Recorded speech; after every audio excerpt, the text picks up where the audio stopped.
चलिए तो बढ़ते हैं हमारे इस कारवां को आगे बढ़ाते हैं और देखते हैं अगली एक्सरसाइज 1.5 और ये एक बेहद आसान सी एक्सरसाइज है ना?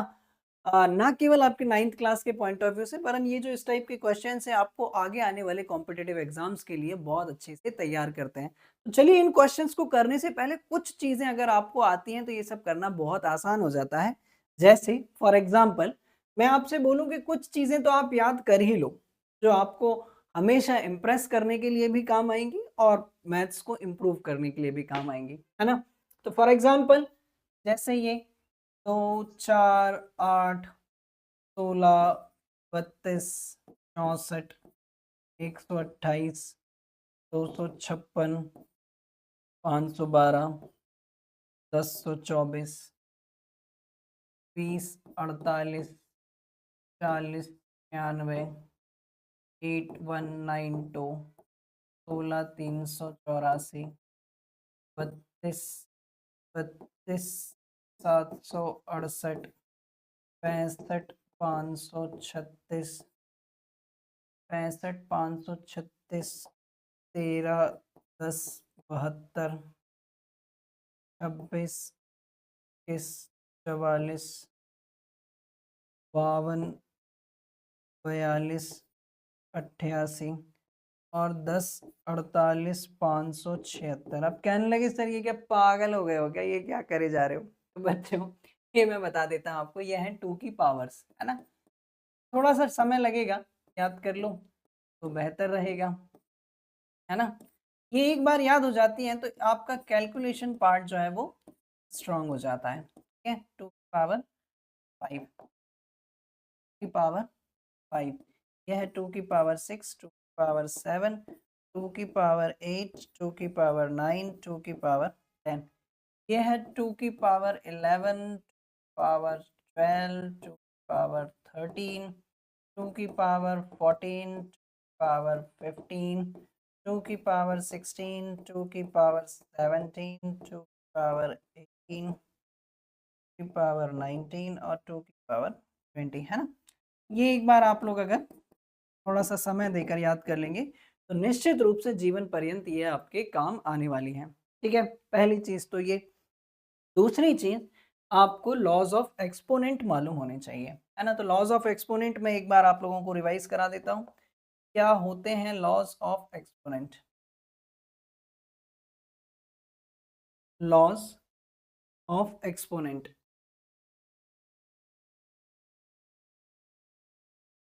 Laws of exponent. तो लॉज ऑफ एक्सपोनेंट का पहला ही लॉ बच्चों आप लोगों से ये कहता है, यदि अगर x की power m divided by x की पावर n है तो ये हो जाता है x की power m minus n। For example 2 की पावर 3 डिवाइडेड बाय अगर 2 की पावर 2 है तो ये हो जाएगा 2 की पावर 3 माइनस 2, यानी कि ये बचेगा 2 की पावर 1। ये है पहला लॉ, है ना? हालांकि आप लोग बहुत छोटी क्लासेस से ये पढ़ते आ रहे हैं।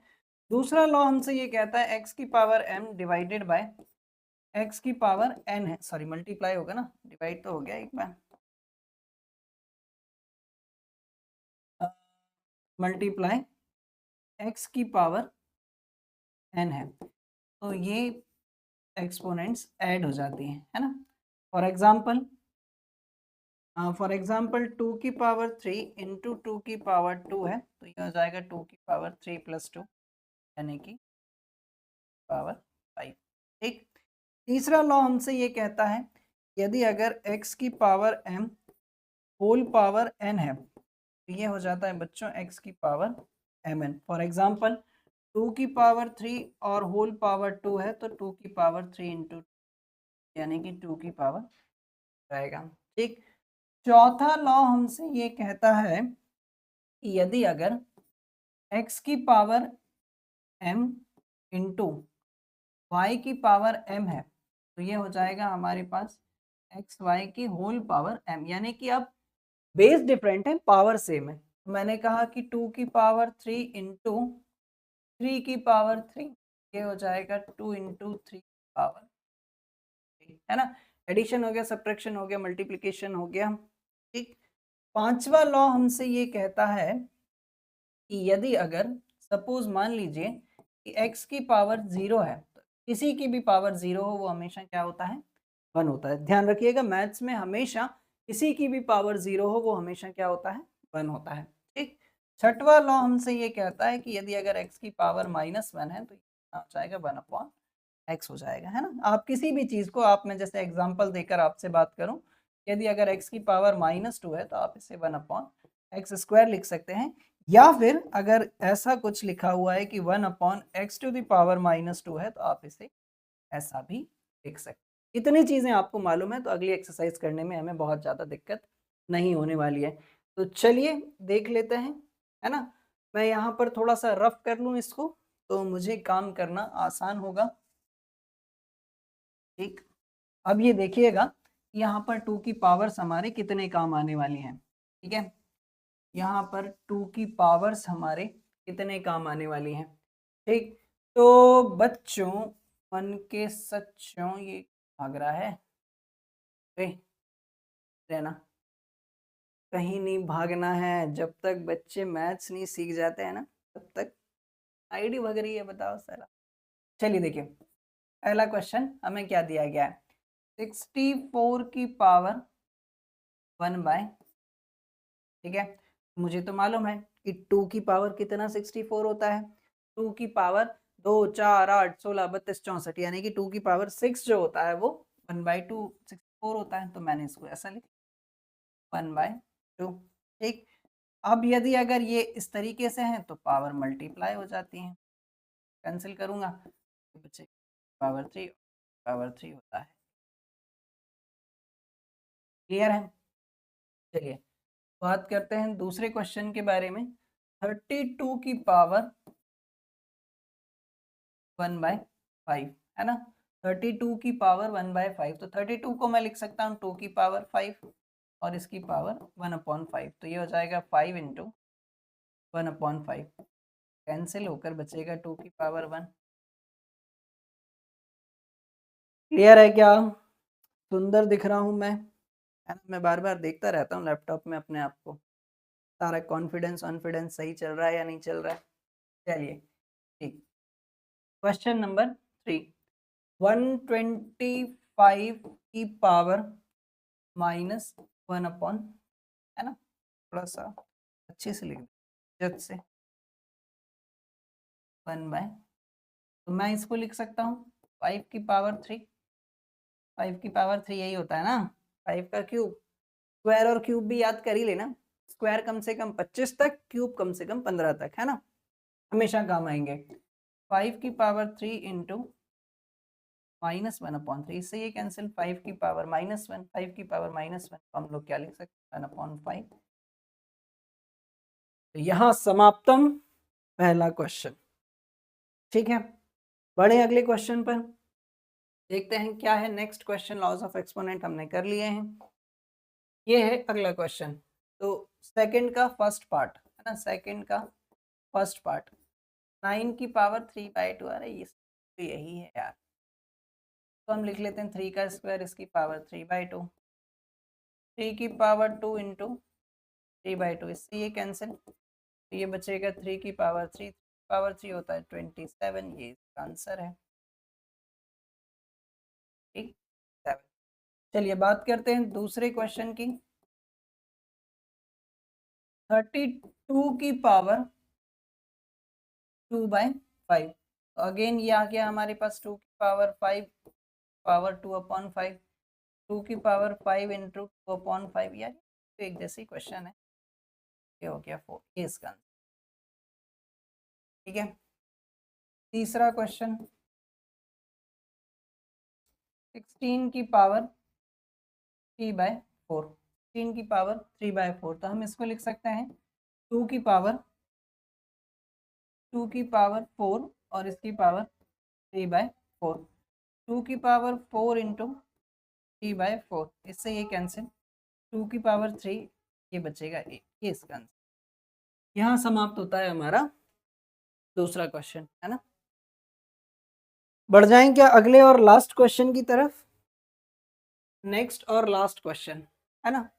तो पहला ही क्वेश्चन मुझे यहाँ पर दिया गया है बच्चों, 2 की पावर 2/3 इंटू 2 की पावर 1/5। मुझे मालूम है कि जब इस तरीके से बेस सेम है, पावर डिफरेंट है, तो पावर ऐड हो जाती है। 2/3 प्लस 1/5। एलसीएम 5 और 3 का 15, 5 2 जा 10, 3 1 जा 3, 2 की पावर 13/15। ठीक है, ये इसका आंसर है। तरबूज और कचरे वचरे वाले सब आ जाते हैं, और वीडियो में सुनाई दे रहा है क्या आप लोगों को? चलिए देखिए, बढ़िया लाउड स्पीकर पे काम होता है आजकल सारे। 1/3 की पावर 7। ये शायद कुछ बड़ा है मामला। अच्छे से ये है बच्चों, इस 1/3 की पावर 3 होल पावर 7। ठीक, तो ये हो जाएगा बच्चों 1 की पावर 7 और 3 की power 3 into 7, 1/3 to the power 21। अब इतना तो हम नहीं कर पाएंगे, 3 की पावर 21, तो आंसर यहीं छोड़। अच्छा, आप इसको ऐसे भी लिख सकते हैं, है ना, 3 की पावर -21, इसमें कोई गलत नहीं है। ठीक, बात करते हैं तीसरे क्वेश्चन की। बात करते हैं हम लोग तीसरे क्वेश्चन की। 11 की पावर 1/2 अपॉन 11 की पावर 1/4, है ना। तो जब कभी भी बेस सेम हो, पावर डिफरेंट हो और बीच में डिवीजन हो, तो पावर सब्ट्रैक्ट हो जाती है। पावर सब्ट्रैक्ट हो जाती है।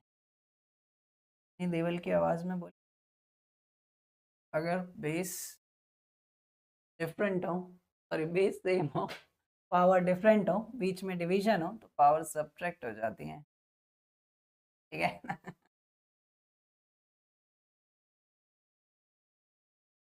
ये एलसीएम 4, यहाँ पर बचेगा 2 - 1, 11 की पावर 1/4। आसान है, लास्ट क्वेश्चन भी कर ही डालें क्या, क्यों आप लोगों को होमवर्क में दें, है ना। एक लास्ट क्वेश्चन भी कर ही डालते हैं। तो 7 to the power 1/2 multiply by 8 to the power 1/2, है ना। अब यहाँ पर पावर सेम है, यहाँ पर पावर सेम है और बेस डिफरेंट है। ऐसी सिचुएशन में हम लोग क्या करते हैं, 7 into 8 to the power 1/2, 6 power 1/2। और बच्चों आपको इंटरेस्टिंग चीज एक और बता दूं, पावर 1/2 का हम लिख सकते हैं, है ना। इन दोनों में से किसी को भी आप आंसर डिक्लेयर कर सकते हैं। यहाँ पर समाप्त होता है हमारा पहला चैप्टर, और मेरा मन है कि मैं कुछ एक्स्ट्रा क्वेश्चंस भी आप लोगों को इसके करवाऊं, तो लगातार कुछ अच्छे एग्जाम्स में पूछे जाते हैं। और अगर आपका भी ऐसा ही मन है तो मुझे जरूर कमेंट सेक्शन में लिखिएगा, ताकि जल्दी से मैं इसके एक्स्ट्रा क्वेश्चन का भी वीडियो बनाऊं। Till then, thank you and thanks for watching.